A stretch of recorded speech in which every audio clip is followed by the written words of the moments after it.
Hello and welcome to the Week 5 edition of the Monster Pod here on TheLines.com. Matt Brown, Steven Andress. Joined this week, Ryan Noonan from 4 for 4. If you guys have not checked out 4for4.com, by the way, get over there. It's not just sports betting stuff. It's going to help you with your fantasy. It's going to help you with the daily fantasy. It's going to help you with projections, everything like that. Best stuff in the industry.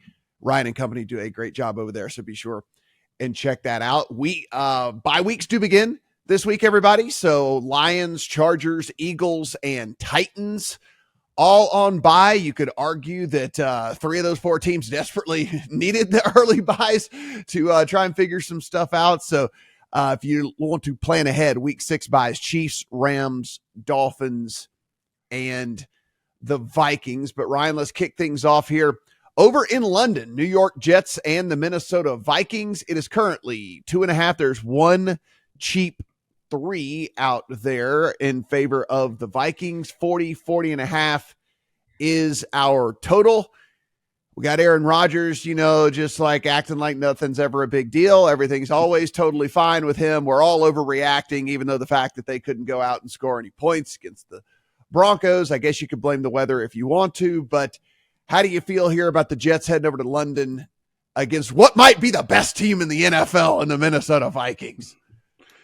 This is a unique one because we have a neutral field situation. We've seen some pretty massive line movement. We don't typically see this much, especially in this type of setting, just in reaction, I think, to week 4, which is, I think, pretty interesting for both of these clubs. Because this was the Jets minus 1.5 or so in look aheads. Now we're out to 2.5. We're like pushing 3. I think Caesars is out to, a plus money, even money 3. On the Viking side, which is pretty interesting. It's hard not to overreact. I mean, you think about kind of what happened last week to the Jets and how Denver approached that situation. They blitzed. They're the only team in the league that's blitzing at a higher rate than Minnesota.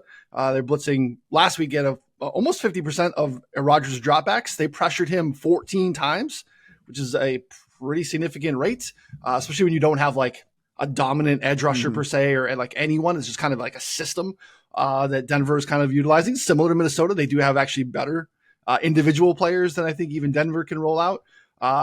14 pressures is a ton. He went down 5 times. And what does Minnesota like to do? They love to blitz. They love to pin their ears back and get after it.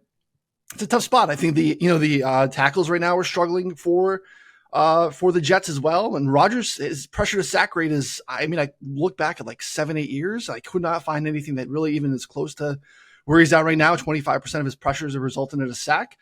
A little bit of that, like, hey, I'd rather just tuck in and protect myself than try to step up in the pocket and get hit in the face and kind of roll under. I think it's a problem here. So even though there's a lot of movement that's kind of unprecedented in a neutral field situation, I feel like 2.5 is probably the right side. I don't know. I don't have an appetite for it yet, but for me, it's probably the Vikings or nothing, even though it feels reactionary.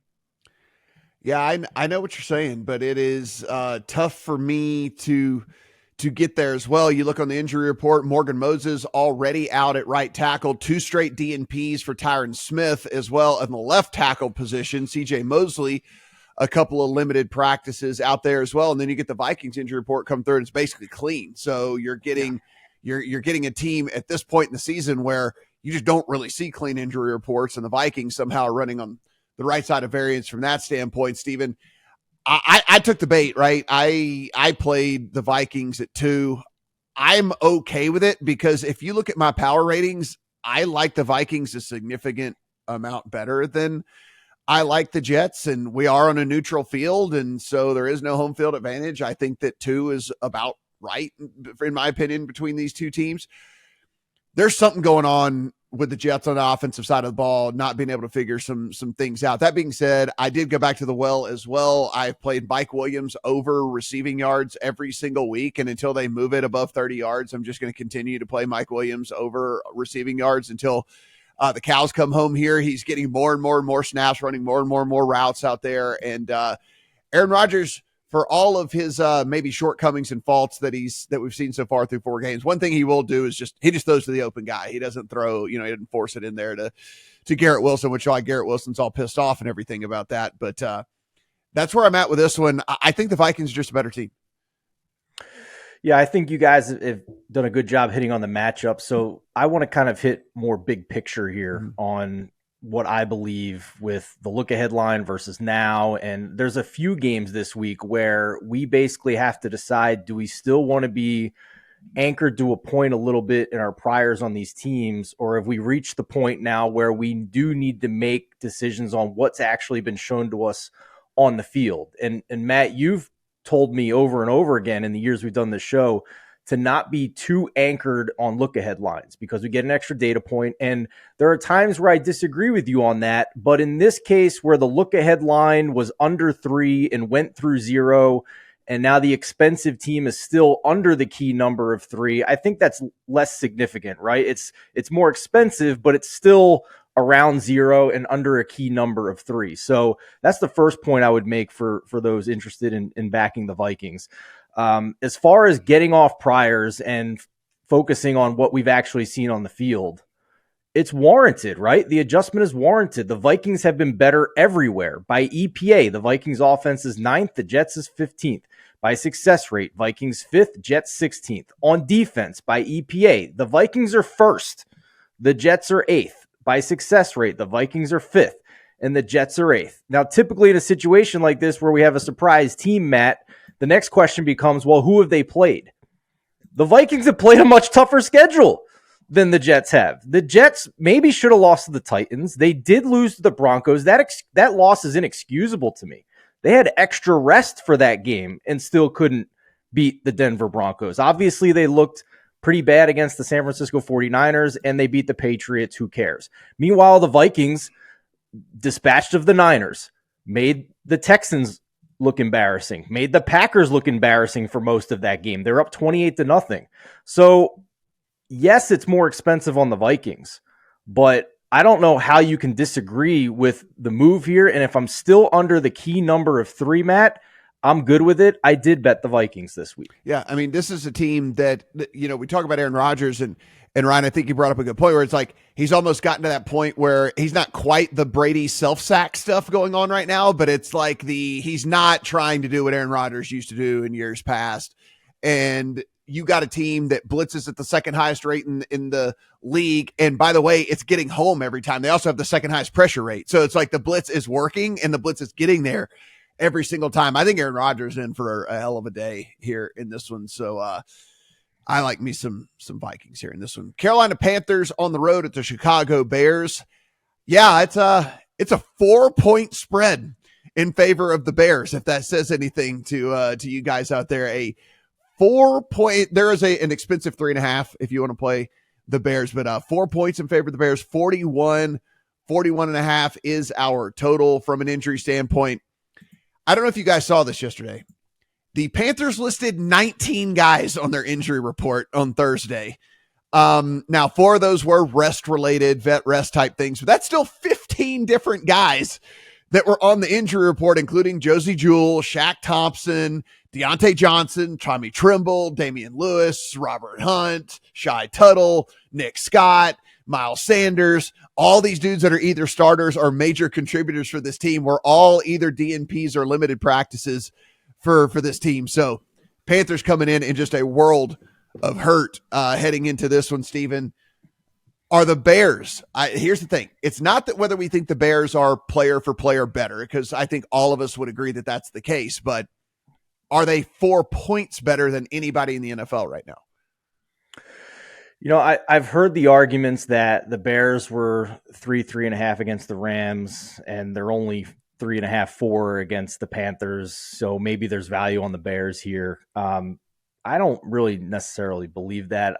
I do believe in the Panthers offense since Andy Dalton has taken over. I'm not sure they're, top 10 advanced metrics good, but they're clearly far, far improved from what they were with Bryce Young.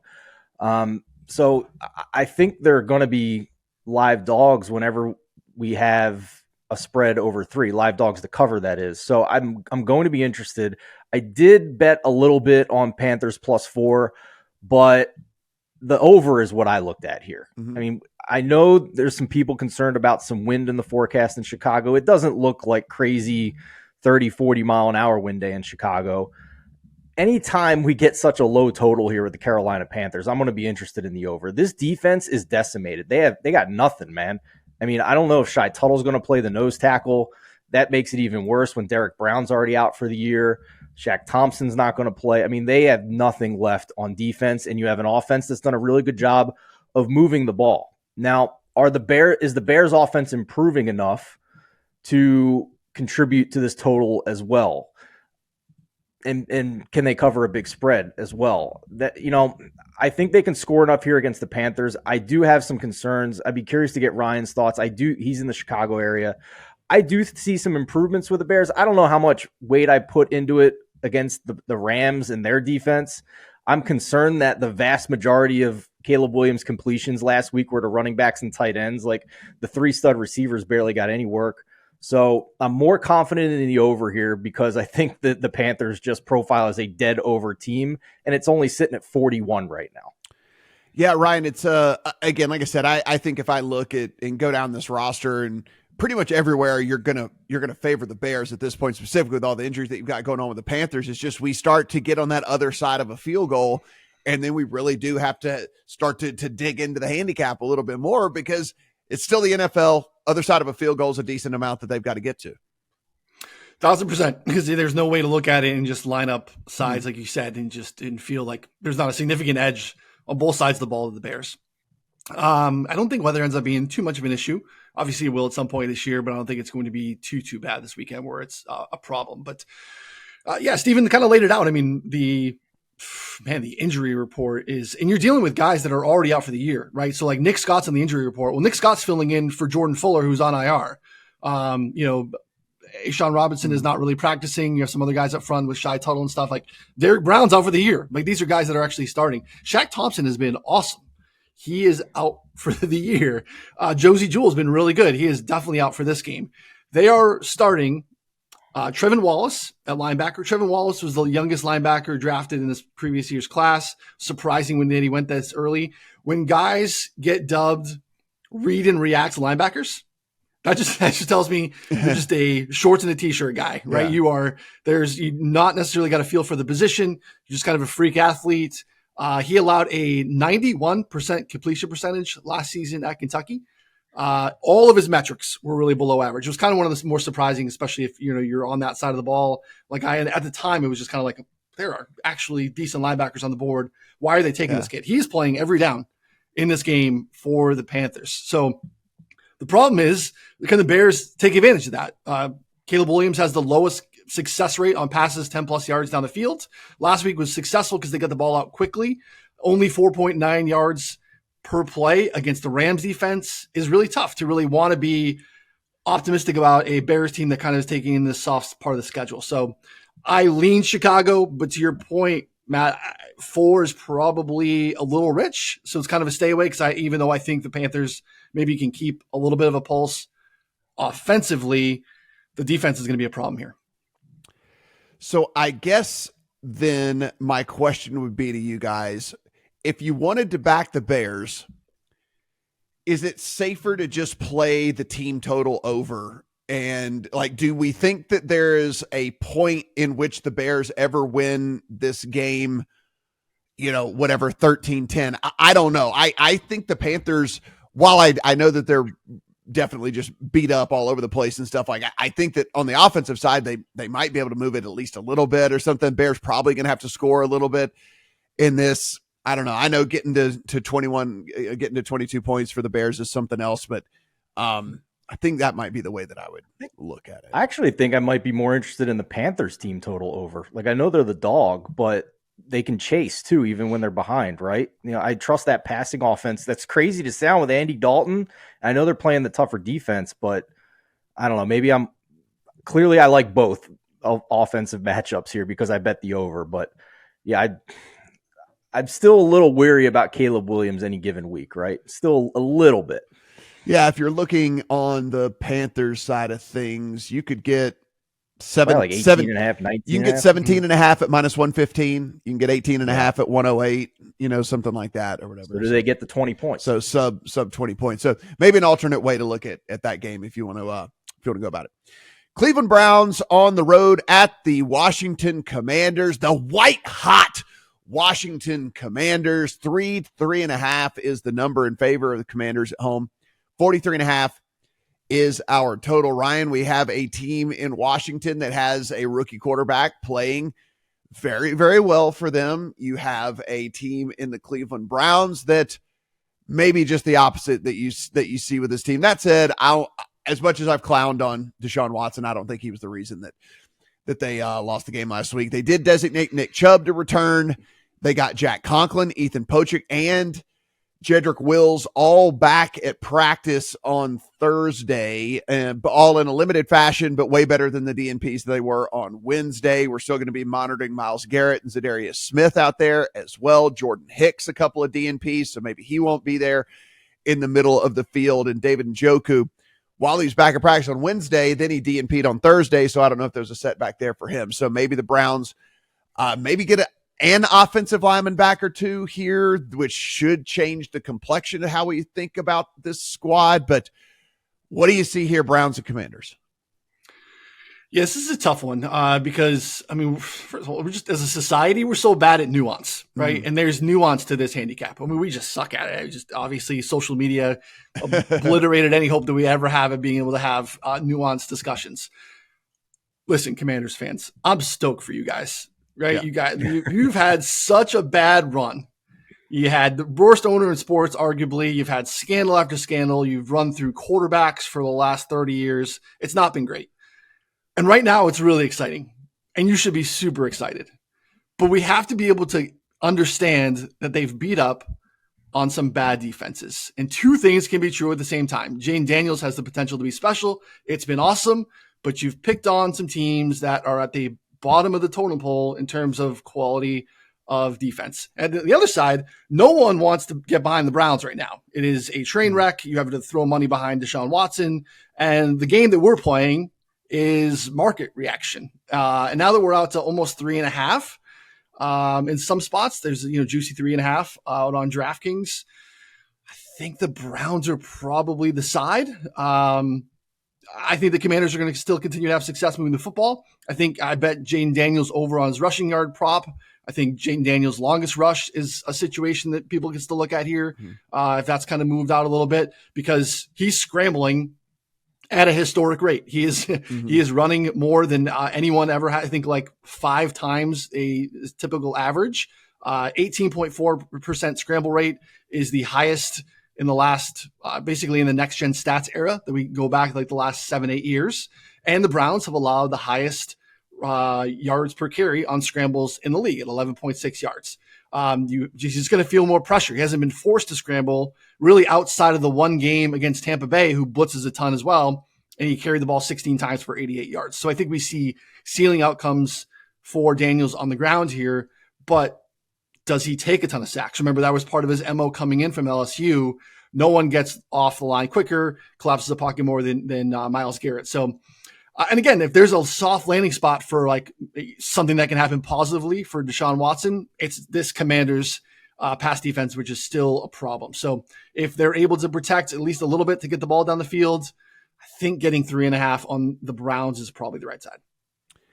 Steven, I hate to kind of cop out on a handicap here, but on a Thursday when we record this, because we try to, make sure to get this out to people as early as possible, not knowing the status of that offensive line really makes this impossible for me to go at. When you look at what what Deshaun Watson's had to deal with so far, and I don't think he's any good, but he's been pressured at the second highest rate in the entire NFL. He's getting pressured at 41% of the dropbacks on the year. Only New England has been worse than what he has had to deal with there in Cleveland. And so, it's kind of hard to get something to work whenever you have someone in your face every other snap, every single time that you drop back. And so, that's why it's so important. I wanted to bring up that Conklin, Pochik, and Wills were at least back out there. It was limited, but they were DMPs on Wednesday, so they at least got back out there limited on Thursday. I've got to see what the report looks like on a Friday, on a Saturday, whenever we get a clearer picture of what that's going to be before I can get there. Because if that's the case, I can't back them with the current version of the offensive line. It's just impossible for me to do. Yeah, it's a prerequisite for me as well. Before I even consider Cleveland, I need to see if those tackles are playing.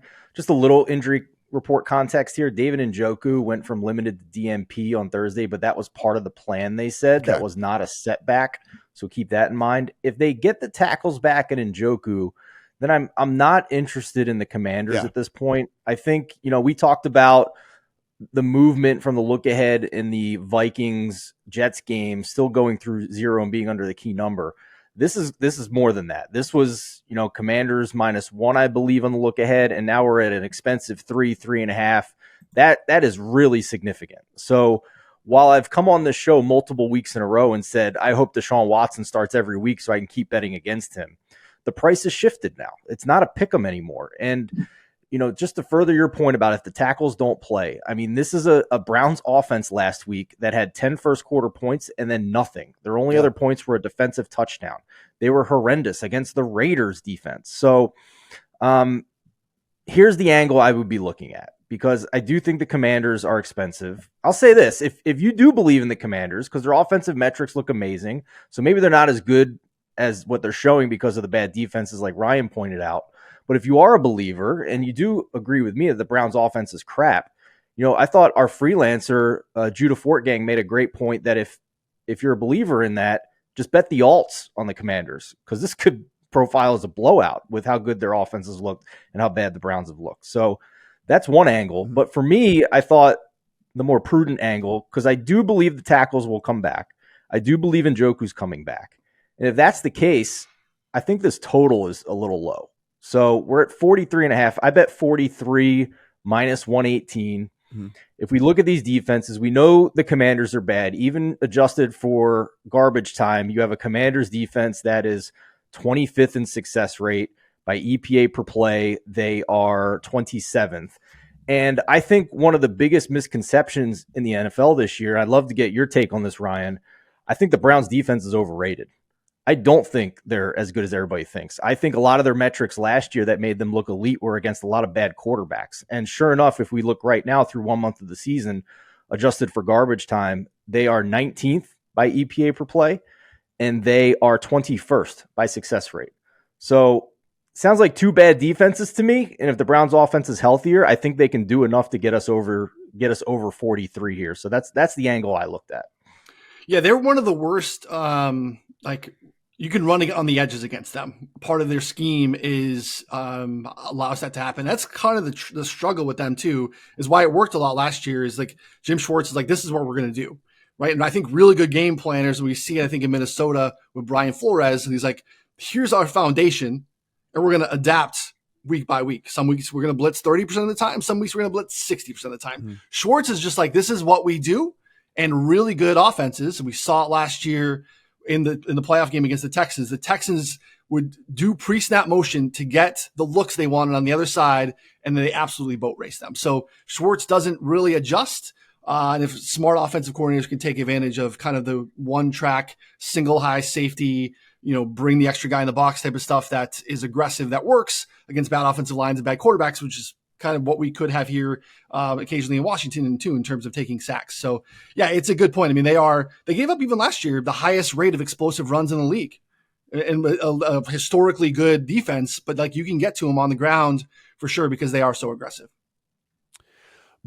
Baltimore Ravens at the Cincinnati Bengals. This is 2.5 in favor of Baltimore on the road at Cincinnati.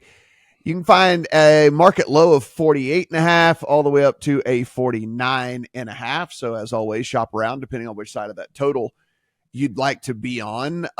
Andrew Voorhees, left guard for the Ravens, couple of limited practices in a row for him. So we'll monitor that situation. On the Bengals side of things, I guess maybe if things looking up at least a little bit as Trey Hendrickson and BJ Hill back at practice for limited practice. Now, Sheldon Rankins is still not practicing. He's not going to play, but getting BJ Hill back in the middle of that lineup would be nice. We'll see how that plays out. Nickel Mike Hilton, also back-to-back DNPs there for Cincinnati. Steven, I think there's no denying kind of what we have here with the Bengals, right? I mean, like, it's a really, really good offense and a defense that hadn't shown up so far this season. Now, you could blame it on the fact that both of their starting defensive tackles have been out basically the entire season, and that makes it really tough. And, you start to look and say, we saw, you see one of them get back to practice. Maybe he's back out there. Does that make a difference to you? And like, so there's a lot of questions here from that as to what's real and what is reality when it comes to Cincinnati. And on the Ravens side of things, I mean, look, it's Dr. Jekyll, Mr. Hyde. Like, we've seen the very best of this team. We've seen the very worst of this team, and we've seen something in between. What are we going to get on the road at Cincinnati? It's a bit of a high total, but I did tease the Bengals up from 2.5 to 8.5 here. As far as just the normal spread and total, I got to be honest with everybody. These two teams confuse the hell out of me at this point. The Bengals defense looked pretty good against the Chiefs and then looked horrible for a couple of other games. Sorry, pardon me. The Ravens have confounded me for several years now because they're so good at running the ball. It's just not the atypical way of sustained success in the offense that we think about with passing offenses. So, week in and week out, I'm trying to dissect the matchup with it. And it's just confusing to me. I probably lost more money on the Ravens betting for or against than any other team. Maybe the Titans in the, when they were pesky dogs with Vrabel. But yeah, I'm confused by these two teams. I think that the receivers for the Bengals do have a good matchup against the corners for the Ravens. I think if BJ Hill does not play, then they're going to run it down the Bengals' throat with Derrick Henry and Lamar Jackson. So, although the total has been bet down the minute it got to 50, that's kind of been a standard thing across the market, right? There's been a lot of games that when the 5 shows up on the front of that total, people are coming in and betting it down. Seems like to me, defer to you guys if you have different opinions with better information, but it seems like to me these offenses both should have success in this game. Derrick Henry, 83.5 rushing yards on his prop as we head into the week, 18.5 carries is his prop as well. And, I'm with you there, Steven. If they don't have either one of these defensive tackles back, you would think that the game plan is fairly straightforward as to what the Ravens not probably want to do, but probably are going to do against Cincinnati here in this one. Ryan, I do believe, though, that with the rust kind of getting shaken off here from Joe Burrow, getting both of the receivers back out there, you kind of see the way that this thing has looked here over the last few weeks. I think this offense is pretty good. And one of the fears that we had was this offensive line wasn't going to be able to hold up and Joe Burrow was going to get killed again. They're actually allowing the second lowest pressure rate in the NFL through the first 4 weeks of the season. Pro Football Focus has them 11th overall pass blocking grade. Like all this, they've actually held up pretty well for him. So I think they have some success against the Ravens as well, which makes me beg for maybe a 3 to show up. I don't know if we'll get a 3. Right. If a 3 showed up, it'd be Cincinnati all day for me. But as we sit right now, I think it's kind of wait and see. I agree. I mean, this one's tough for me. Moving off of priors is hard for me too, because if you told me in the preseason or even weeks ago, I'm going to get points at home for the Bengals. The Bengals are historically just a team that I feel like I'm always a little bit above market on. And I'm kind of like Steven, like there's just some things in terms of how the Ravens win football games, which is hard to argue because they've done it for, a decade plus at this point with this regime, that are just always kind of rub me the wrong way. Like I thought they maybe could miss the playoffs last year. I thought they were pretty significant losses along the offensive line, the coaching staff, especially on the defensive side of the ball. So getting points at home for the Bengals is very appealing. But how do they stop the run? I think BJ Hill helps. I don't think BJ Hill matters a ton in terms of what they want to do. You have Derrick Henry with the by far highest yards before contact in his career. Like, that's frightening. Like, part of the fact that this guy has been able to be as good as he's been behind some pretty bad offensive lines in Tennessee historically, and now he's getting a little bit of a running start. We saw what that looks like last week against the Bills. So it's really hard not to think that both of these clubs have pretty advantageous matchups. So like a Bengals 2.5 is interesting, but I probably would lean Bengals team total if you're just kind of bullish on the Bengals here. Because look, I mean, team skew pass heavy against the Ravens. It's the highest pass rate over expectation against in the league at 5.2%. The Bengals love to pass. They are always one of the leaders in pass rate over expectation. They struggle to run the football. You don't want to really run against the Ravens anyway. That's why teams skew pass heavy anyway. They're giving up the highest explosive pass rate in the league too. So, and to your point, Matt, because they're protecting Burrow, the chance for deep shots is going to be something that we have here as well. So even though we have kind of a slower pace game in terms of just volume and how these teams play, I get why we've ballooned out to almost 50 in the totals. So Ravens, I just don't see how the Bengals stop them from running. But I also think the Bengals can come back on that too. So probably Bengals team total would be my favorite way to play it. I just don't like backing the Ravens, especially on the road. Yeah, I'm with you. As we were sitting here, the screen flashes a couple of times. I might have spoke too soon. We might get a 3. Caesars flashes out to 120. Fanatics is at 115. ESPN's at 115. Like we might get a 3. If there's a 3, I think it's going to be too much for me. I think I'm going to have to take Cincinnati. So if that's the case, go ahead and throw that one in there for me if the 3 does end up popping. Buffalo Bills and the Houston Texans. This is one pretty much industry-wide in favor of the Bills on the road over the Texans. 47.5 is our total. Ryan Von Miller suspended. Taylor Rapp in the concussion protocol for them. 2 DNPs in a row for him.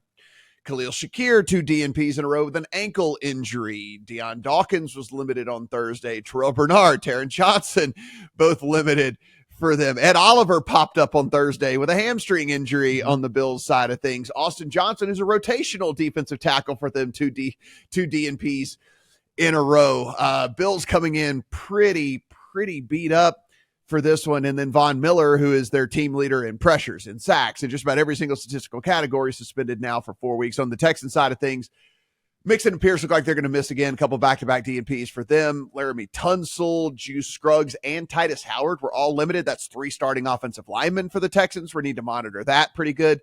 Tank Dell did make it back this week for a couple limited practices. Look like he's going to go, as did safety Jimmy Ward. So I guess the first thing here, I know it's only 1 point, but is it wrong team favored as we head into this? It's a fair question. Matt, if we were just football fans, right? If we could just be football fans, we are all football fans, but if it was like where we topped out, it's just be a great game to watch on Sunday. Wouldn't it? Just like, oh man, Bills, absolutely. Texans, great one. Definitely want to have that on the TV. That is not our lot in life. We are here to handicap football games, which is challenging for this one because I really don't have a great feel for it, to be honest. I think that they're both above average teams. They are maybe struggling. I think as you kind of laid out, the injuries on both sides make this a little bit hard to kind of get a grasp on right now. The Texans are playing with their food a little bit offensively. I think there's still some ceiling there, but it really hasn't been consistent. They've struggled more against cover 2 and zone looks, which they're going to see a ton of this week. But again, the Bills are rolling out in a lot of areas, the B team defensively. Von Miller, super dusty last year, really struggled. I think just injured, but has been awesome this year. So losing him is pretty impactful. Ed Oliver matters a ton too, but we don't know his health. He's kind of underperformed this year too. We saw how teams can really attack the spine of this Bills defense without the linebackers. Now we have Taylor Rapp out. You might have a safety in Cole Bishop getting a ton of looks here. That's another problem. So, Cam Lewis has been absolutely picked on with Taron Johnson out of the lineup. So maybe if he's back, that helps. I don't think we see Taron Johnson yet. So, if you get Tank Dell in this lineup, you get a little revenge with Stephon Diggs being fed here in the slot. There's reasons to like both clubs. I would lean Bills. I don't have a great handicap as to why. It's just a good football game that I wish I could watch without any thoughts of betting. Yeah, I'm with you. So, Steven, I'm sure you've got something in the account this week for this one. I mean, this is just, there's no way you're letting a game like, there's no way you're letting a coin flip game like this get passed without putting a bet in the account. This is one of the ones that will probably be the game on the main screen for me as I watch this week. But boy, it is so hard to try and decide which way to go with all of this. I could probably talk 5 minutes about why the Bills win, 5 minutes about why the Texans win. At the end, just say like, oh, you know what, this game's going to be a tie. So I think I'll just be sitting back and taking in what should be a very entertaining football game. What say you? Yeah, I got nothing right now, man. Sorry to disappoint you, but if I will say this, if these Bills injuries keep trending the wrong direction, yeah, that's true. That's true. I might be interested in the Texans at that point. You mentioned Von Miller, obviously. The Ed Oliver was a midweek downgrade, so that's ominous. We'll see. It wasn't full to DNP; it was full to limited. So keep an eye on that. That's 2 of their best pass rushers right there. So even if the Texans O-line is banged up, if the Bills don't have any teeth in their pass rush on top of Taron Johnson dealing with a forearm, it's getting thin for Buffalo's defense. So this is kind of a fact finding for me. Two teams I am pretty high on. Both have gotten punched in the mouth. The Texans by the Vikings, the Bills by the Ravens. I tend to just think the Ravens are a really bad matchup for Buffalo. They're built to stop the pass and Patrick Mahomes, but the Ravens are just a really tough matchup for them. Their D-line is really good in pass rushing, but has typically not been very good at all in run stopping and that's over a big sample as well. So fact finding for me, if I have a bet on the Texans with some bad injury news for the Bills, I'll pop it in the lines.com Discord. You can find that button top right-hand corner of the homepage. I want to make an appeal out there because I know he listens every week to the podcast. Devontae Adams, if you're listening, go to the Bills for the love of God. Please give Josh Allen something fun to play with up there. Like, will you just go to the Bills? Like, don't go to the Jets. That does nothing for anyone. Like help us out, man. Go to the Bills. One more thing in all seriousness. Even though Buffalo got killed last week, we're not getting a discount here either. Look ahead was 1. We're still at 1. There's no discount here off of that either. So I can't even play that angle. Indianapolis Colts at the Jacksonville Jaguars. This is an expensive 2.5. We've already seen the 3s pop and then get soaked and then get bought up. There's a couple of cheap 3s out there as well in favor of the Jags. Yes, in favor of the Jags at home here over the Colts.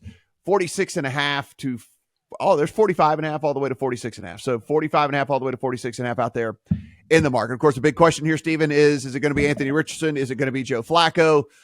Jonathan Taylor likely to miss this one. Ryan Kelly, 2 straight DNPs. Kenny Moore, two straight DNPs. Kwity Paye, 2 straight DNPs for this Colts team. They come in with a bunch of injuries at all kinds of levels, all different places. Jags had 9 guys that were all limited on their injury report, but it seems like most of those guys are trending towards the right direction here, so it shouldn't be much of an issue on that side. I don't know about you, Steven, but I am more apt to want to play the Jags if Anthony Richardson plays, because Anthony Richardson, the pocket passer, seems very appealing for me to play against. And if it's Flacco, I don't want any part of this and whatever. But Anthony Richardson with his hip injury, and if he's going to roll him out there with his hip injury, I could be talked into backing an 0-4 team as a 2.5 point home favorite here over that. But again, we won't know until probably game time. Yeah, I think for the casual sports bettors and football fans out there, it sounds strange to lay 2.5 with an 0-4 team. I'm in a contest with a couple of guys that I'm good friends with, and they want it explained to them, right? Because they're not as big into sports betting as I am, and they're like, "Why are the Jags favored? They're 0-4." It's matchups, right? And the Jags have played a really tough schedule to this point as well. This, to me, signals a big step down in class for Jacksonville in this game. And Trevor Lawrence has had multiple games against this Gus Bradley defense that he's played well against. And his splits overall in his career are better against zone defenses than they are man. So I do think we get a better Trevor Lawrence game with this matchup for starters. And the Jags have played real defenses this year. I mean, they played, I know I'm down on the Browns a little bit, but it's still better than the Colts. They played the Bills. They've played the Texans. I mean, that's a really tough schedule for Jacksonville. If Jonathan Taylor is going to miss this game, I agree with you, Matt. It's strange to say, but I prefer the starting quarterback in this game. If it's Flacco and the Jags are going to have to cover more than a field goal for me to win my bet, I'm not interested anymore, because the Jacksonville secondary is really bad as well. But if it's Anthony Richardson and I'm getting less than a field goal, I'm going to be interested in that. Haven't pulled the trigger yet, hoping to get a cheaper 2.5 here. It's minus 120 as we're sitting here Friday morning. So got to wait and see here, but it would be only Jacksonville for me if AR is starting. It's wild to say. Yeah, if the starting quarterback starts, I'm going to be on the other side, whatever. And if the backup, then it'd be whatever. But Ryan, we look at this, and one day Anthony Richardson might be an accurate passer. He might. I'm not going to write it off. I don't think that's going to happen, but maybe he will be. That's not right now. That's not current version of Anthony Richardson. And so again, if the mobility is affected by this hip deal, and they're certainly less apt, I can only imagine if they're going to play him, they're not going to be calling a ton of quarterback runs and stuff and like all the different things like that. And so if that's the case, then if he's going to have to sit back there and try to pass in the pocket, I think that favors the Jags a lot. What say you? I'm going to kick it back to you, Mal. What do you think happens to the line if we have like actual news here in terms of, one way or the other? Because this is interesting. Like, we definitely in different worlds in past like seasons or maybe in different situations, this line wouldn't even be on the board, right? Because the quarterback is such an impactful piece to a handicap. What do you think happens if we have Flacco announced as the starter? I don't know if it does anything. Okay. I'm curious. I don't know if it does anything. Well, maybe that's why it's up. I think if it ever hit 3.5 with Flacco, people would be interested in that. I think they'd get gobbled up. Yeah. I mean, if it does, if it gets to 3.5, I mean, if it gets to 3.5, that's like Colts, like you unload the clip, right? I mean, but I don't know. I don't know if it isn't kind of sort of baked in right now of an injured Anthony Richardson or a Flacco, and like what the difference is right there in most people's power ratings. What do you think, Ryan?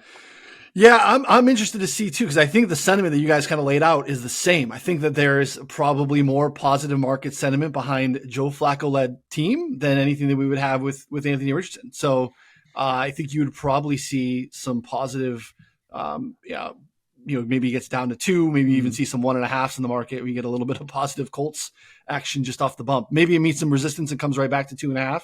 But I think the news of it, I think maybe the upside against the beat up bad Jags secondary, right? They are, rolling out backups here all over the place too. Injuries along the front and at the linebacker position. So it's a bad defense to begin with. And they are also beat up too. And, you could say the same for both sides. So that's kind of where I like to. Both teams have the ability to reach, I think, some ceiling in terms of pace of play and the way that these offenses and defenses interact with each other. I think there could be a lot of explosives in this game, in the passing game, especially if it's a Flacco team. So my move, if it's a Flacco start, is the over 45.5, 46.5, 47 more of a key number there. I think that's probably where we go. If I'm being completely honest, I'm biased, and I maybe want a little bit of your guys' help because I'm not typically a hedge guy. I feel like I would, I got takes, lean into the takes. One of my favorite preseason futures was Jacksonville to start 0-5 at 15-1.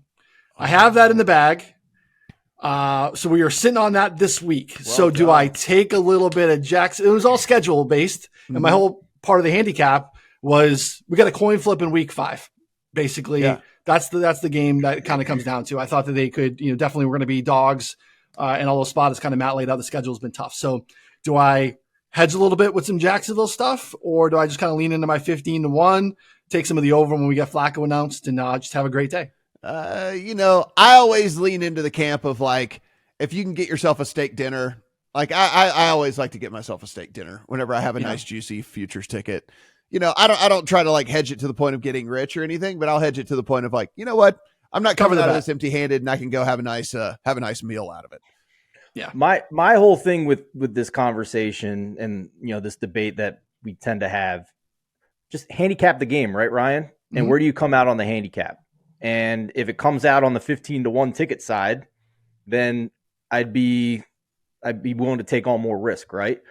If I think I got the wrong side in the game, I think the Jags are going to win this game, then I might decide, and it's personal choice, obviously, with every bettor, how much they want to hedge it, right? Whether it's all the way or just a little bit, like Max said. So that's kind of how I look at it. If I'm really confident in the handicap, then I'm more likely to let it ride. But you've heard my opinion. What a ticket though! What a ticket, and what a thought there on that. No Colts receiving props listed yet, as you would imagine.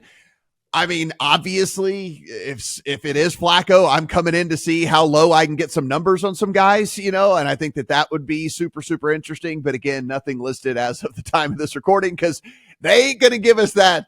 They're not going to give us that at all. I mean, Matt, to Ryan's point about the over, if it's Flacco, they had the lead for a lot of that game when he was in there. And typically that's when Steichen has said you run to win the game when you have the lead. He was throwing it a lot with Flacco despite having the lead. I mean, he had 26 pass attempts. So I do like the overlook there because they're going to be far more willing to throw it when Flacco's in the game. Also, and Trey Sermon. Defenses are bad, right? And you got Trey Sermon probably instead of Jonathan Taylor, right? Is Trey Sermon the guy you want to like melt the clock with? Like, Probably not. Probably not. So let's get to the game that won't be on your main screen. And how about let's just put this on a rocket, fire it into the sun, and pretend it never happened. Miami Dolphins on the road at the New England Patriots. This is 1.5 in favor of the Patriots at home, a 36.5 total. Ryan, do your best. Do your best with this one. This is what I was fascinated. I'm like, Steven's going to have a bet on this game, because this is definitely like corner TV game. It's kind of Matt late. I just don't have to watch it. And again, I hold my fandom a lot softer than I used to. I am born and raised in New England. I am a Patriots fan. I have no desire to watch anything. I don't think you can make a case for the current iterations of both of these clubs probably being the last two, like, worst two teams in the league right now. Right. So, it's kind of like someone's going to win. Rock fight to have the Patriots favorite. I did not think we would see this at any point in the season. And the injuries on the Miami side, on both sides of the ball, it's really, really painful. So like, is 36.5 too much is kind of the question. They both want to run the football. They want to get this game over with. Again, the favorite to be done, while some other games are probably in the third quarter. We have one of these every week. No, thank you. Move along. There are we don't have a full slate, Steven, but you don't have to bet this one, buddy. Yeah, I guess the only thing it is coming out of New England up there that maybe they're gonna like give Gibson more carries because Ramondre Stevenson keeps fumbling or something. I don't know, man. Do you know has the highest fumble rate in the league since both of those backs have been? No one in the league has fumbled more than Antonio Gibson. So it's such an interesting dichotomy. Like, we're going to turn it over to Gibson, who fumbles a ton to get the ball out of Stevenson's hands. It's just funny. Yeah. Maybe it may happen. I like the handicap that you put with this, because basically at the end of the day, it's like, if either one of these teams ended up winning by double digits, you wouldn't be surprised, because you would just be like, oh, well, the other team must have turned it over 3 times, and they likely will. It's like whatever. So games like that, like I hate handicapping those games. Steven, do you have anything in this one? I just want to give a little context about the Miami offense since Tua's gone out. So I'm going to give you where Miami ranks in EPA and success rate for the full season. So there's still some Tua in this sample, right? And the full-fledged Miami electric offense that we all thought we'd see coming into the year. So there's still some first-string offense here with Tua on the field. Miami's still 32nd in EPA per play in that sample. So now think about how bad the offense must have been the past couple of weeks without Tua. I mean, they are, and it's by a decent margin here. The Browns are 31st at negative 0.206, and the Dolphins are negative 0.258. So this is a pretty decent margin, and by success rate, they're also 31st with still some Tua in that sample. So this offense is, not functional right now. Meanwhile, the Patriots aren't great, but they're at least 23rd by success rate. Do it. Put it in the account and shut up. Just do it. Do it. All right. What are you doing? Like, we don't need a history lesson on whatever. Do it. If you're going to do it, do it. Say it. You're putting the Patriots in. Do it. Bet the Patriots. There you go. All right. There you go. Do it. Patriots. Thank you. Let's do it. Just do it. I love it. All right. Patriots at a point. You can find a point out there. It's all over the place. So, actually, do you have Fanatics in your, I do. Yeah. So they're half a point. They're basically a pick 'em. So there it is. Go at it, buddy. Doing it right now. I love it. I can't wait to see your face. I'm going to text you when that game's on. When that game is 3-2 somehow, like in the third, like late in the third quarter, I can't Jacoby wait. Brissett, baby, a functional NFL quarterback. All right. Yeah, we'll go with that. Las Vegas Raiders on the road at the Denver Broncos, 2.5 to 3 in favor of the Broncos at home over the Raiders, 35.5 to 36 is your total. The madness going on this week. Devontae Adams wants out of town, so he wants to go. Max Crosby's injured. The quarterback play's been terrible. They might make a switch at running back. There's all kinds of dysfunction already through 4 games with the Raiders. Who could have seen that coming except everybody who, like, this is why you don't hire a coach based off the players going, hey, man, we really want you to hire this coach. No, you hire a coach based off of whether you think he can coach in the NFL or not. It took Devontae Adams all of 4 games to be like, oh, yeah, this staff sucks. I'm out of here. Like, there's no chance in all of this. That said, the Broncos certainly hadn't lit the world on fire, but field goal at some places there, Steven. And like an Army-Navy game total here, right? In the mid-30s. So just based on traditional betting numbers in the NFL, my eyes are going to go towards the Raiders getting a full 3 in such a low total game.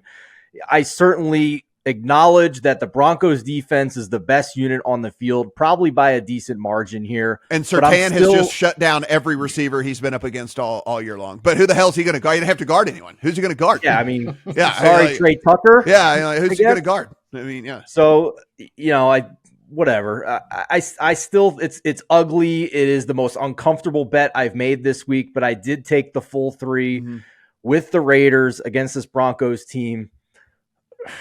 Bo Nix had 60 passing yards last week. 100 years after football was invented, Bo Nix had 60 passing yards in a game. Like, how could you bet Broncos -3 and rely on that offense to win by more than a field goal to win your bet? Like, you're relying on defensive variance and getting turnovers in the right spot in the field.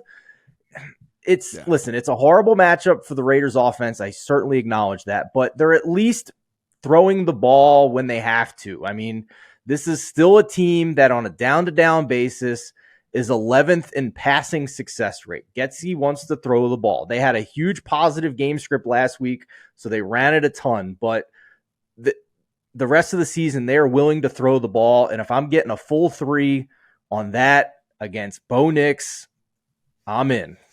God help. So, I mean, Ryan, help us out. Like Surtain can't guard Brock Bowers, right? Should this just be like Brock Bowers, like every alt ladder we could ever post? It is just like this is the Brock Bowers like breakout game where he has 10 catches for 140 yards or something. Oh man, I thought it was pretty slick last week where I got a rogue 41.5 on his receiving line before we got the official, like as the news was breaking for Devontae Adams. I'm like, oh man, this is just such a great spot. What do you have, like 16 receiving yards? I mean, the CLV I had, I mean, I just try to pay my mortgage with I know, this it's so month. great. It was just beautiful, but it didn't matter in the end. So yeah, I don't know what we see in terms of, he shadows the second highest rate, but I don't know where he would even take that here, where that would go, and if it would matter at all. I'm with Steven in the sense that this is a very uncomfortable handicap because just picking a side here is tough. I took the Broncos at 2 and absolutely love it. Now 3 is a different conversation, and that's kind of where we're approaching now, and I understand that. But yeah, I do think that the defensive matchup is such an advantage here for the Broncos, which is shocking because this is not what we thought this Broncos team was going to be this year. We thought it was basically Patrick Surtain and nothing else. They are 2nd in total sacks. They are 6th in total quarterback pressures and 3rd in overall, 6th in pressure rate and 3rd in overall pressures. Like, they have been a problem. And Gardner Minshew is taking a ton of sacks. He holds onto the football too long. He's one of the highest guys in like time to throw under pressure. Just got a little bit of like God complex, trying to like get the ball deep down the field. And I don't know who is on the other end of that this week without Devontae Adams in the lineup here. So there's some guys up front that have been disruptive for the Broncos, and I think they continue to be. And there's just 2 that I think is enough of a line. And again, I'm backing a quarterback that threw for 60 yards last week, right? Yeah. So I do think there's a difference in terms of the matchup on the road in New York against a really good Jets pass defense versus playing this Raiders defense at home without probably Max Crosby. Some injuries in the secondary too with, Marcus Epps is on IR. So there's some problems there too. So Broncos under 3, I think is a great look. The 3 maybe give me a little bit more hesitation. Yeah. The thing about the Raiders too, that if Bo Nix, I mean, we don't know, but if Bo Nix, they like to blitz, but they just don't get home, right? Like, so they blitz a lot and they just don't get a lot of pressure out of those blitzes. And so it's like, okay, you're likely to have a guy running somewhere where there might not be someone around him. Can Bo Nix register and process and get the ball to said person in time to make some plays for Denver? I don't know, but if there's ever a chance for him to figure it out, it might be this week at home against the Raiders. I just can't back this version of the Raiders. I think this is going to end up, I think the wheels are about to fall off for the Raiders. Like, I think this is the beginning of the end for this team where but I got the better kicker, Matt. I'm getting 3 and I got the better kicker, baby. Yeah. Well, there you go. I mean, listen, it's a 35.5 total. There's a, like you said, at full 3, there's a case to be made no matter what. I'm with Arizona, you, Matt. And one other thing that I want to just real quick, if people want to speculate a little bit, because I'm with you. If you do think that this is like a systemic collapse going on with the Raiders, and it could be, they're 22-1 to have the first pick in the draft. Just putting that out there. A little bit of a longer shot. I think you can obviously make the case they've already won. They won on the road in Baltimore. Yeah. But again, if you think that this thing collapses, we start to see AOC, the wheels start to fall off. 22-1 for a team that is playing in a division against three other teams that we think are all pretty competitive. Tough spot for the Raiders. Yeah, wouldn't surprise me if we get old, some investment come in Vegas and like they try to go all in on Belichick or something like that in the offseason. Like that wouldn't surprise me to try to make a splash, because this team is just the way it's constructed is terrible. Arizona Cardinals and the San Francisco 49ers. This is all the way out to 7 and a hook at most places. You can still find one couple of expensive 7s out there. 49.5 to 50 is our total. About maybe the healthiest version of the 49ers we've seen heading into this one in a while, considering now Christian McCaffrey's come out and said we might not see him until middle of November or whatever, all the stuff that's going on. I don't know. I think we might have to maybe consider a world in which we don't have Christian McCaffrey out there for the 49ers this season. And so get to a mindset of what that looks like with everything. Cardinals, good enough on offense, absolutely atrocious on defense. They do get McBride back this week, so that should help at least a little bit with all of this. It's interesting, though. Anytime a game gets on the other side of a touchdown in the year of our Lord 2024, I just start to wonder at least a little bit as to how this is all going to go down. Ryan, as we look here, 7.5. Like I said, there is a flat 7 out there if you look around. Yeah, and then that's it. It's just the half. It just opens up some backdoor stuff because there is a pulse to this Cardinals offense, and I think this is a great spot. Again, another one where we kind of climb up to the high 40s. We're touching 50-ish, and it's really hard to want to take an over. But I think that's probably my favorite play here. There's not a lot that's changed in terms of defensive defensive lineup for the Cardinals from last year. And last year in these two matchups, again, they don't have CMC, but the rest of it is pretty much the same here too. And you said they're getting healthy. Jordan Mason's been really good. Niners scored 35 and 45 against the Cardinals last year. And I think there's a lot of actual upside to the Niners that we haven't even seen, which is really weird. We know the kind of the MO of this Shanahan offense has been yards after the catch. It's kind of how their bread and butter. It's, I think, how they draft and how they develop at the position at wide receiver. George Kittle, always one of the best yak tight ends in the league. They are comfortably dead last in yards after the catch this season, which is strange, which kind of speaks to how well Brock Purdy is really playing, continuing to kind of push this team vertically down the field. And so I think there's some upside with this Niners offense. So, Niners team total is interesting, but again, because I think there are some questions in terms of how the Niners can defend the run. I think the Javon Hargrave loss up front for them is a problem. We have some questions whether or not Fred Warner is going to be active in this game. So I think that they're going to have, Cardinals get McBride back. So again, they continue to maybe have a little bit more upside. I think they're going to be able to run the football a little bit here too. And if they're in a spot where they're forced to chase a little bit and have to play a little bit more vertically, I do think the 49.5 is probably still a little bit light, even though that's higher than we typically see. Steven, if I had to get your power ratings on the top 5 quarterbacks who play at their best when they have to run around with their hair on fire, I think Kyler Murray would at least be in the top 3 of all of those. And that's why the hook scares me. If it is fourth quarter and, there's 6 minutes left in the game, nobody is going to go get the meaningless, doesn't matter except for anything but to break your spread bet touchdown other than Kyler Murray. The dude is just so great at breaking hearts when it comes to stuff like that. That's the only thing that scares me a little bit. I will say this: if I could buy futures, this is where you start to buy the stock right in San Francisco. I think that they're starting to get a little bit healthier.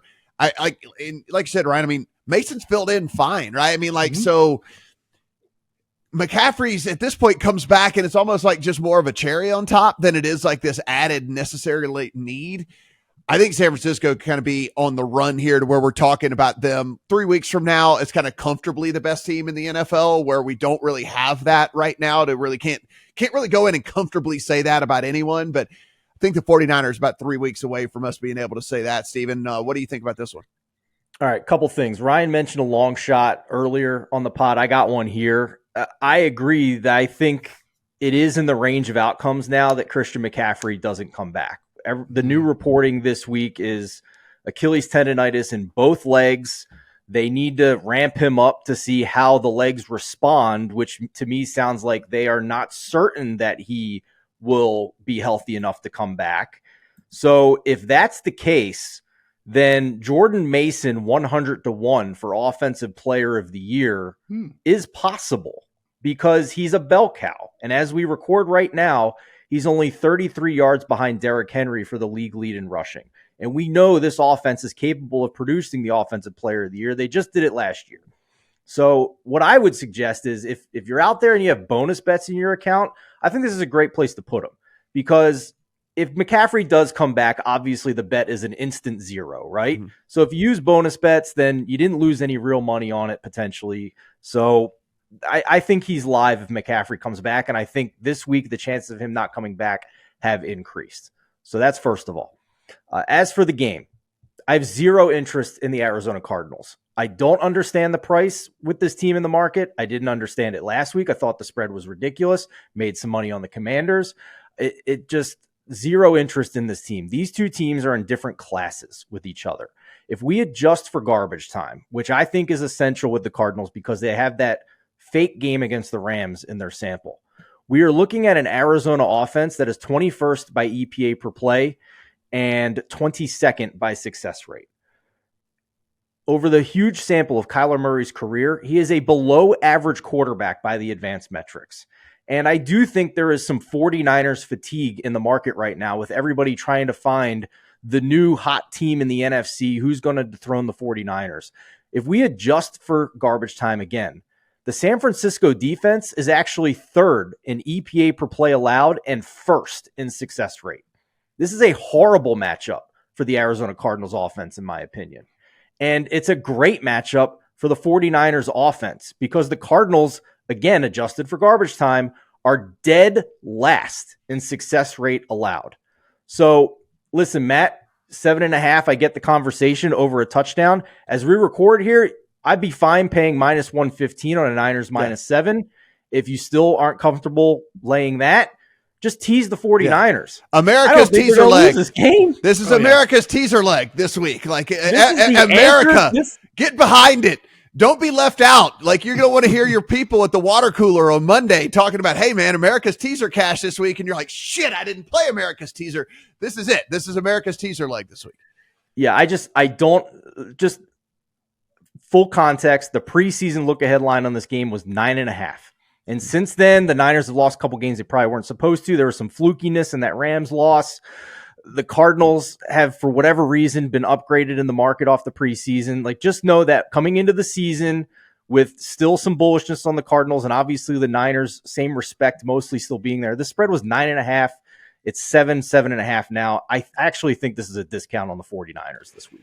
One of the things I think this is a good time to kind of bring up is, teaser prices have gotten kind of out of control, but since they will let you parlay alt spreads now, I think that this is a way that you can go in and still get the desired result without having to pay out the ass for like the traditional teaser leg or something. So I'm just putting together one right now as an example, and then we can kind of go in and see. But okay, for example, like let's just take the Niners down to 2.5 as opposed to down to 1.5, because I mean, sure, I guess the 2 could hit every now and then, but really we're just trying to get through on the other side of the field goal, right? So you could take the Niners down to 2.5 and the Seahawks down to 2.5, and that's minus 109 as opposed to the minus 130, minus 125, minus, that you're having to pay on a lot of these. And there's some that if you just wanted to move them down even less and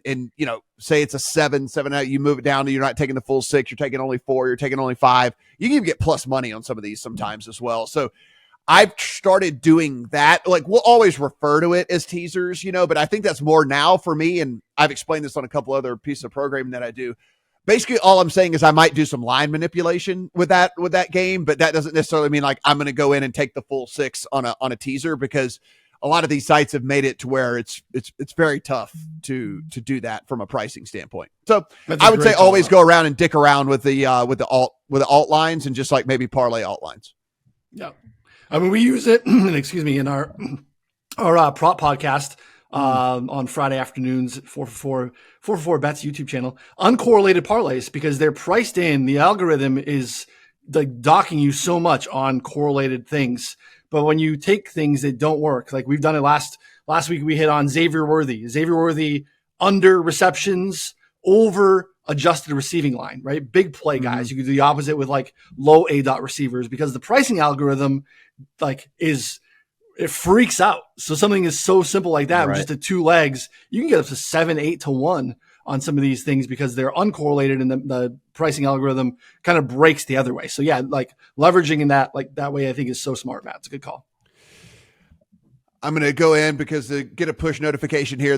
I know sometimes we chop these games up, and so this is going to be out of context to a lot of people out there, but McDermott just said Ed Oliver, Khalil Shakir, Austin Johnson, Taylor Rapp, all out for the Bills on Sunday. So that is official for all 4 of those guys being out for that Bills team.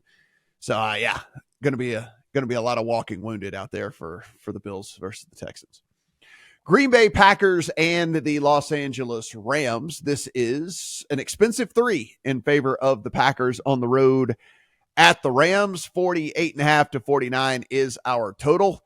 One of the first games I put into the account this week was the Packers. I still like it a lot. It is a game in which I look at this, and this Rams team can only sustain so much. I understand that Matthew Stafford's a complete and utter G, but you can only do so much with a team that just has no talent. And I think whenever you kind of look at the Packers, you're going in, it's not a road game. There's going to be 70% Packers fans in that stadium, if not more. So I don't give the Rams anything at all. These guys fly private. They stay in 5-star hotels. The Packers, this is like going to be nothing to them. Like they might like it better actually, because they don't have to go and play in Green Bay in what I assume is cold. Is it cold there yet? It's 80. It's October. It's not yet. Yeah. No. Okay. Not cold yet. I'm in Vegas, guys. So I don't know what the rest of the world's like weather when it comes to stuff like that. It was 97 here yesterday, Steven. So, it's in the 60s. So it's probably cold to you. Yeah. That means a little, that's sleeves weather for sure. You gotta have some. That's got his freaking North Face on. Yeah. You gotta have something going on with that. Steven, I'll start with you here on this one.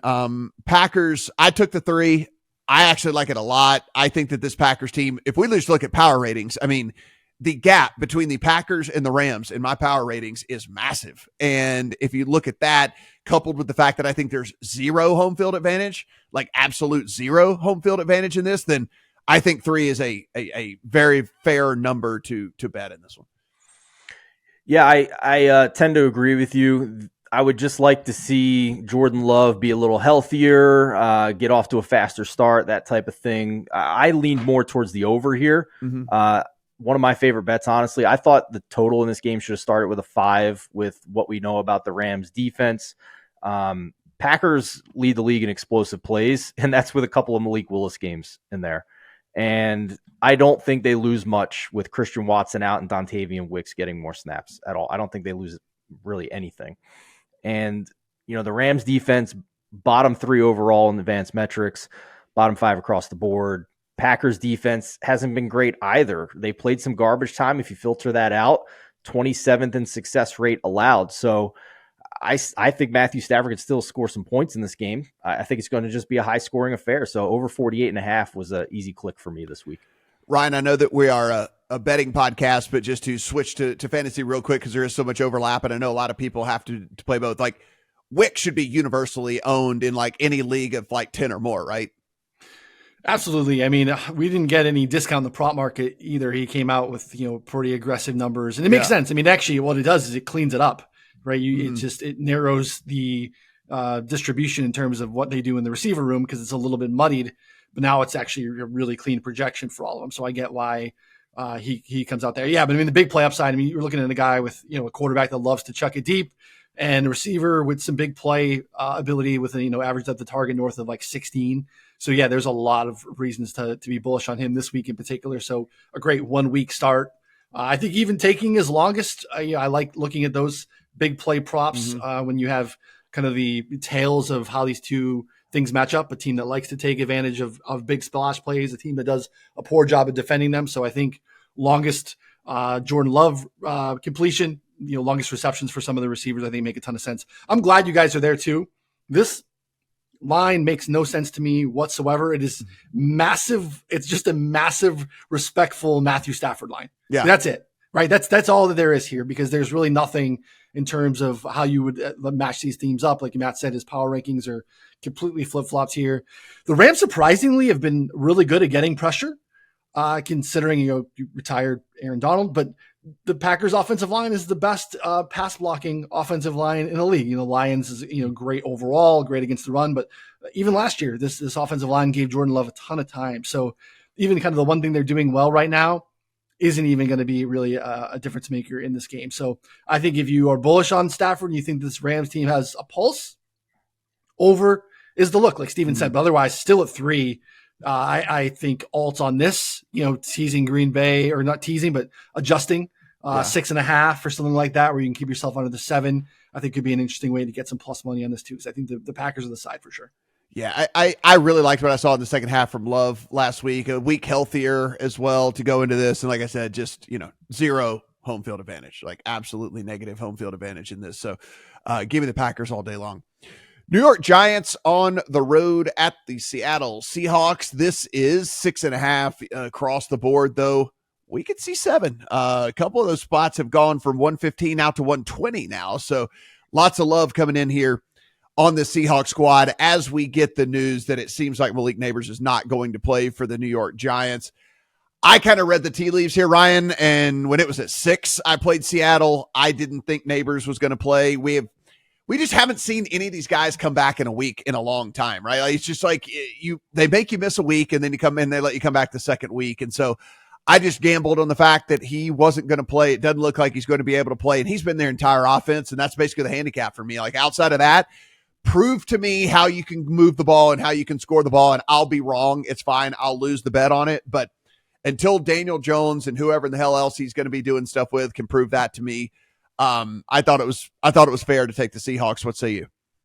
Yeah, 6 is a good line for sure. I would like to see some. I don't even know that it matters to me, to be honest. I think I would like to see some of the injury updates on Seattle's side, especially on the defensive line. Some massive injuries, but the fact that they hung last week on the road against Detroit, who had no problem obviously moving the football up and down, shows the offensive ceiling that we have in the Seattle defense, or Seattle offense, with Ryan Grubb just kind of leaning on Geno, letting him cook, using the 3 wide receivers, the splash play ability that we saw last week with getting Kenneth Walker back. This Giants team, really, other than the game against Cleveland, where they kind of neutralized that passing offense, and to take that for whatever it's worth, we've seen the Cowboys, Commanders, and Vikings all kind of cook against the Giants' secondary. So, and they're not getting what we thought the defense here on the New York side, like, oh, they have a good front, they're going to be able to crush the quarterback. Just really haven't seen it. Like, all the advanced metrics on Kayvon Thibodeau are like shockingly bad. Like, really outperformed his baseline metrics last year with like sacks, which we know can be noisy, but just he's out there all the time and he's pretty inefficient. Teams run at him. I think Seattle just does whatever they want. So Seattle team total. But again, without Malik Nabers, the ceiling of this Giants offense is just really nothing, regardless of the injuries on the Seattle side. Yeah. So Seattle's the side for me for sure. Seattle team total is interesting to me, but definitely no interest in anything Giants wise. Not that anyone cares, but it doesn't look like Devin Singletary is going to play either. So like, you're starting running back, you're starting wide receiver 1, both of those guys out. So now you're trying to figure it out. If you're Daniel Jones without both of your ones out there, Steven, what do you see here? You guys mentioned the cornerbacks as well for the Giants. They did return to limited Adoree Jackson and Drew Phillips, but I don't know if they're 100%. And that's a tough matchup against this awesome wide receiver unit for Seattle. Yeah, if Nabers is not on the field, this is, in my opinion, Matt, more than a point adjustment on the spread. He's been like everything to that offense. So this is one I shared in the Discord earlier this week when it looked like Nabers wasn't going to be there. -6 is in my account for Seattle. I think anything under 7 is fine. If we look at last week, Matt, the Giants, if you adjust for home field, probably more than a touchdown underdog on a neutral against the Cowboys. And if we adjust for home field here, this is saying Seattle is less than a touchdown favorite on a neutral against the Giants. That really doesn't make sense to me. I think Seattle is about the same, maybe even better than the Cowboys at this point, if their defense is healthy, right? Like they were missing a ton of guys against Detroit. So I kind of draw a line through that defensive performance.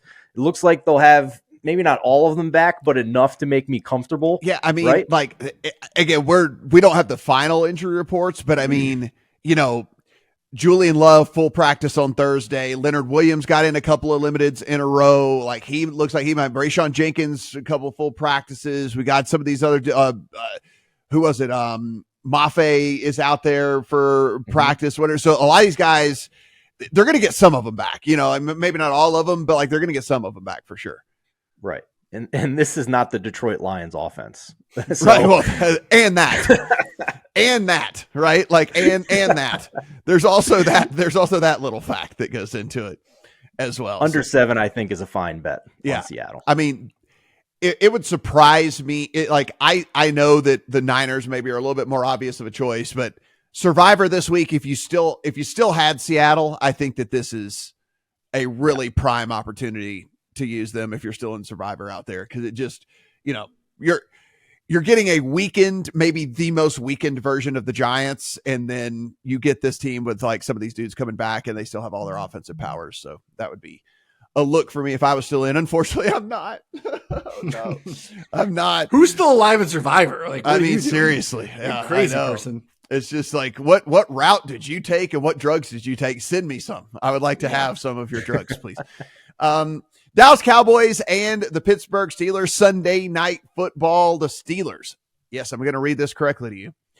The Steelers are 2.5-point favorites over the Dallas Cowboys. 43.5 to 44 is our total here in this one. And it is absolutely wild to think preseason from where I had the Cowboys and where I had the Steelers and what I thought the two routes for this team was going to be, that I would be talking about the Steelers being what might end up being a field. I mean, it's 115 at a couple of different books. Like, this could get to 3 before it's all said and done, Steven. But I guess if you look at it, it's teams kind of on two different trajectories, as weird as that sounds.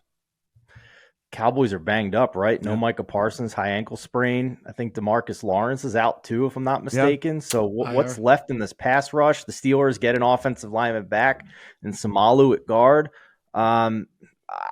I'm not betting this game. Cowboys are too banged up. They're way too dependent on CeeDee Lamb. Was listening to our freelancer Judah Fort gang looking at separation metrics for wide receivers, and CeeDee Lamb's actually well below average in his separation metrics. So maybe he's still ramping up from his holdout coming into the season. Just too much to be concerned about with Dallas. They're so reliant on the Dak Prescott to CeeDee Lamb connection. Dak's advanced metrics are below average through the first month of the season. This is not the MVP candidate quarterback we saw last year. There's a lot to hate with Dallas right now. I actually think I might add Cowboys to miss the playoffs to my account this week. I think it's cheaper than minus 110 on the juice. Their schedule is a murderer's row coming up here. This is clearly the best chance or the best price we're going to get on that. Pittsburgh, Detroit, bye week, San Francisco, Atlanta, Philadelphia, Houston through week 11. My God, they might be dead by Thanksgiving at this point. Speaking of dead, like Zeke Elliott almost died at practice. They had to he had to leave for dehydration. Like at practice, like if that nothing says old man running back like having to leave practice for dehydration a month into the season already. It's like not like it's like week 2 of training camp. Like you're already out there with that.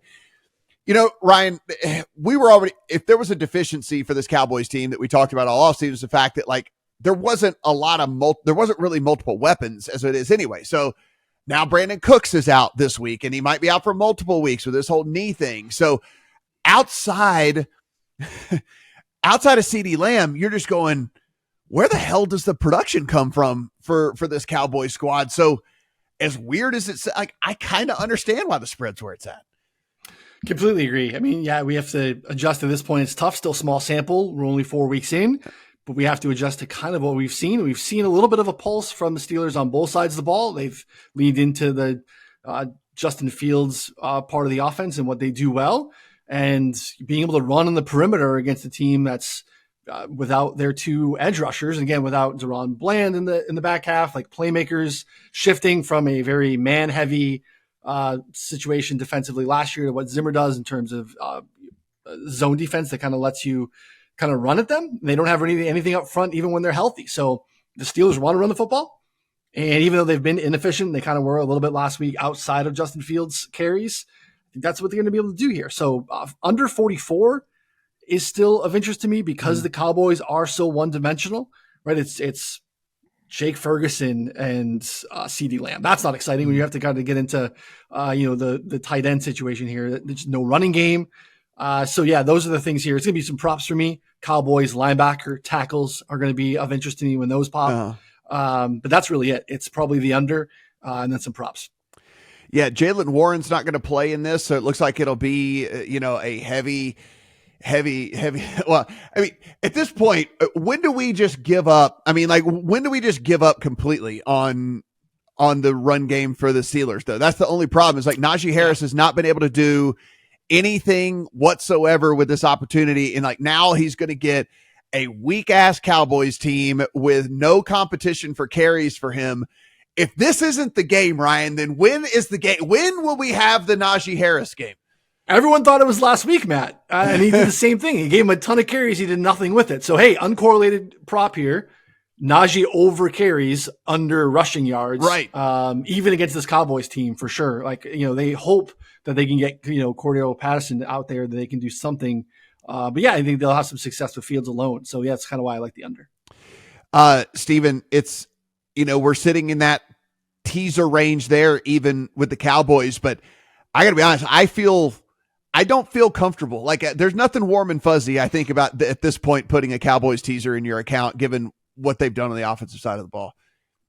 The Steelers already screwed me on a teaser leg earlier this year where I thought I had the goods with the Chargers plus 8.5. So yeah, I'm good, man. This could be like, also Dallas is the most undisciplined team in the league. They're like league leaders in penalties every year, happening again this year. Yeah, I wouldn't be surprised if they have some back-breaking turnovers and lose by double digits here. I mean, I'm good. We do a separate video for Monday Night Football, but just quick thoughts here, guys. This Chiefs team now down Rashee Rice, down Hollywood Brown. Look, Patrick Mahomes, there's like questions out there. I mean, again, we bring up fantasy every now and then. Like, he's like borderline not startable, in fantasy. Like there's a lot to question, I guess, with this Chiefs team. Ryan, like just kind of big picture stuff with the Chiefs. Like, do you think, hey, it's Patrick Mahomes and Andy Reid, who cares? They're going to figure it out. Or is there a point to where it doesn't really matter how good you are and how crazy good your brain is when it comes to all of this? There still has to be dudes on the field.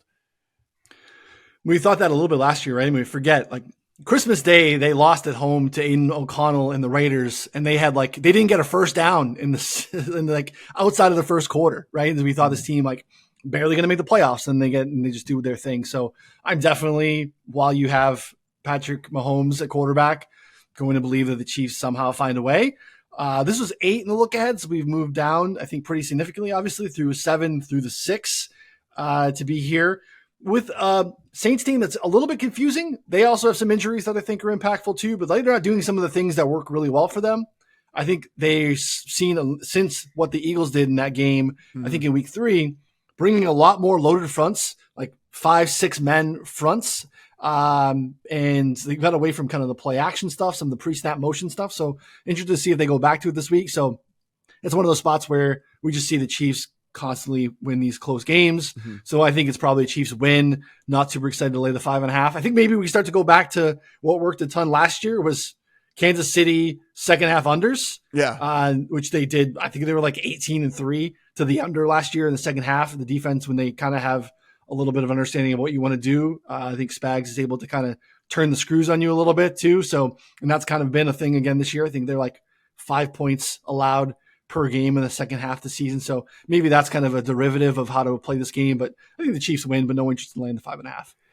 Steven, they're going to have to do something, I guess. I mean, we keep hearing that they're floating around some ideas out there, Is it DeAndre Hopkins? Do you get your hands on Amari Cooper? Do you get your hands on Christian Kirk? Whatever, all these guys on these teams that doesn't look like they're going to do much.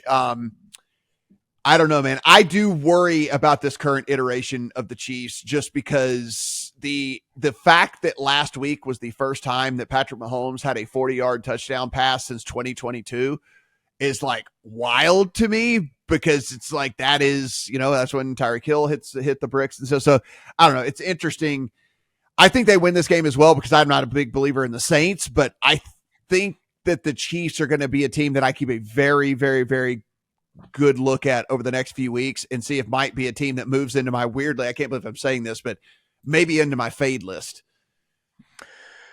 Yeah, the Saints injuries scare me a little bit in this game. That's the only reason I haven't pulled the trigger yet, because I hear all the concerns about the Chiefs being a methodical offense. They're still top 3 in success rate, but clearly, more closer to league average in EPA per play. So certainly hear all that. The biggest concern I have is the interior of the Saints offensive line being injured at center and guard, and Chris Jones may be wreaking havoc right in Derek Carr's face, which he just melts whenever that happens. We saw it with Jalen Carter in the Eagles game. They went from, looking like the best offense in the league to one of the worst. They could barely move the ball. So that's the big concern I have in this game, because the Chiefs defense is still elite, right? Like, I know if you go weapon for weapon on both teams, clearly the Saints have better weapons, but that's not how this works. I mean, it's about who's covering them. And I think the Chiefs are still a very, very strong defense here. So I've heard Tom Brady say it over and over again. The pressure off the edge I can deal with. The pressure right in my face is very hard for me to deal with.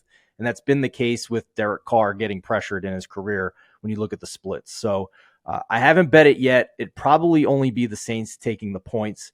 I just need to think about it a little bit more. If I do, I'll put it in the Discord. Oh, when you were leading into that deal, you said you heard Tom Brady say it over and over again. I thought you were going to say, like, I love money and models or something like that. I thought that's where you were going to go with that, but I guess that's not. You heard him say something else. Like, all I hear is, like, I like money and having sex with supermodels. That's the thing that I hear. Gluten-free food and avocado tequila. Yeah, it's something along those lines. Yeah, it's going to be interesting. I mean, Saints can't afford Devontae Adams. I know that's been rumored out there. Like, we have more money than the Saints do. Like, collectively, the three of us have more money than the Saints do. So, like, we're not going to get that there. So, sorry, Saints fans, that's not going to happen. He's owed $36 million next year. So that's it's going to be too hard to get done.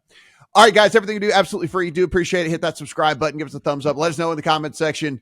Steven will go in. He'll read them. Like what did we get right? What did we get wrong? Let us know. And of course, you want to continue the discussion. Upper right-hand corner of thelines.com is the Discord. You can go in there, chat football, every single sport, actually, all year around. If you've not checked out 4for4 yet, head over to 4for4. Go in. You can use it not only for your sports betting, you can use it for your fantasy sports and your DFS and everything like that. So be sure, 4for4.com. Thanks, Ryan, for being with us as well. For Steven, I'm Matt. Good luck on all your Week 5 bets.